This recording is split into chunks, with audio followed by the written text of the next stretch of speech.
বাড়িতে গেস্ট আসবে, জাস্ট এখনই জানতে পেরেছি যে আসবে। তো আজকে হবে একটু চিকেন আর শাক ভাজা কিংবা শাক পোস্ত, এখন কি করবো এটা ভাবিনি।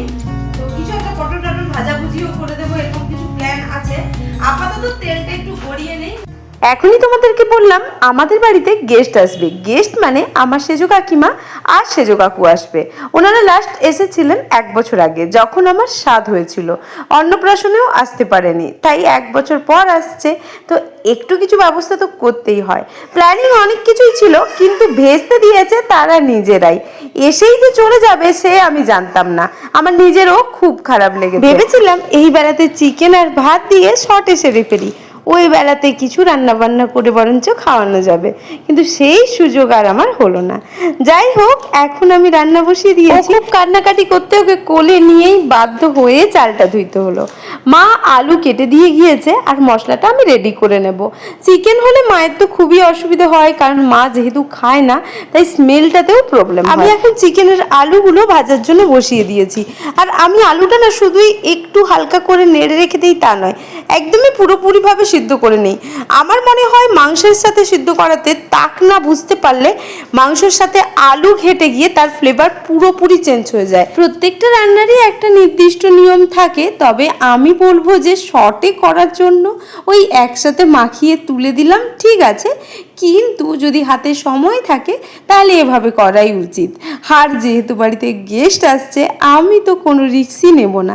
আলু ভাজা হচ্ছে, এদিকে আমি ছেলেকে জল খাওয়াতে চলে এলাম। জল খাওয়ানোটাও কিন্তু মুখের কথা নয়, এদিক ওদিক করে শেষ পর্যন্ত জলটা পেট পর্যন্ত যায়। চলো, ওদিকে আমার আলুটা পুরোপুরি ভাজা আর সিদ্ধ দুই হয়ে গেছে। এবার এটাকে নামিয়ে নিই। রান্নাটা ঠিক কিভাবে ম্যানেজ করব সেটা নিজের ওপর ডিপেন্ড করে। আমরা অনেকেই কাজ করি, কিন্তু সব কিছু গুছিয়ে এবং ম্যানেজ করতে না পারলে তখনই সব কিছু এলোমেলো হয়ে যায়।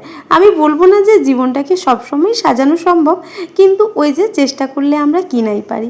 আমি বড় ছেলের পড়া ধরছি, ছোট ছেলেকে হ্যান্ডেল করছি, এদিকে রান্নার মশলা রেডি করলাম, ওদিকে পেঁয়াজ কষানো চলছে, সব একসাথে। এবার মনে মনে ভাবতেই পারো ছোট ছেলে কোথায়? ছোট ছেলে রয়েছে, এখানেই রয়েছে, ওই যে পায়ের নিচেটাই বসে রয়েছে, খেলবে। যখন মনে হবে কোলে উঠবে, কখনো কখনো ওকে কোলে নিয়েই কাজ করতে হয়। আর ওর মুড ভালো থাকলে ও ওই বাসন পোষণ নিয়েই খেলতে থাকে।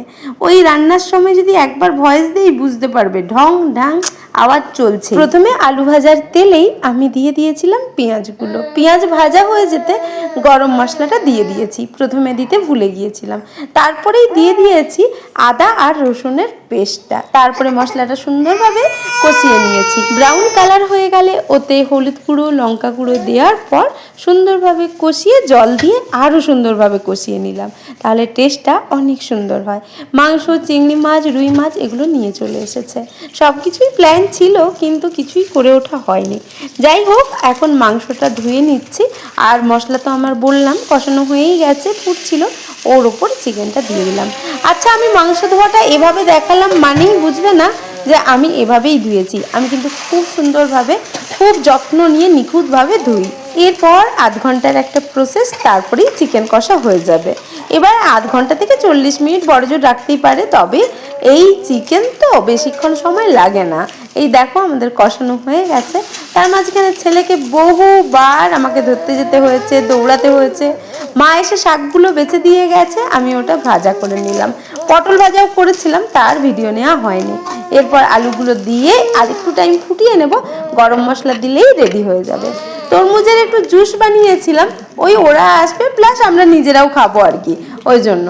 তো প্রথমেই ছেলে খেয়ে নিয়েছে, এরপর আমি 4 গ্লাস করেছি, ওরা 3 জন আসবে খাবে, আর এখন আমি খেয়ে নিচ্ছি। মোটামুটি সবাইয়ের খাওয়া হয়ে গেছে। প্রায় আধ ঘন্টা হয়ে গেল, ছেলে রয়েছে মায়ের কাছে। মা ওকে স্নান টান করিয়ে টিপ টিপ পরিয়ে রেডি করে দিয়েছে, আর এবার ও ঘুমোবে বলে কাঁদছে। তো ওকে আমি ডিস্টার্ব করতে চাই না, চলো ওকে ঘুম পাড়িয়ে দিই। দেখা হচ্ছে নেক্সট ব্লগে। আসছি এখন, বাই বাই।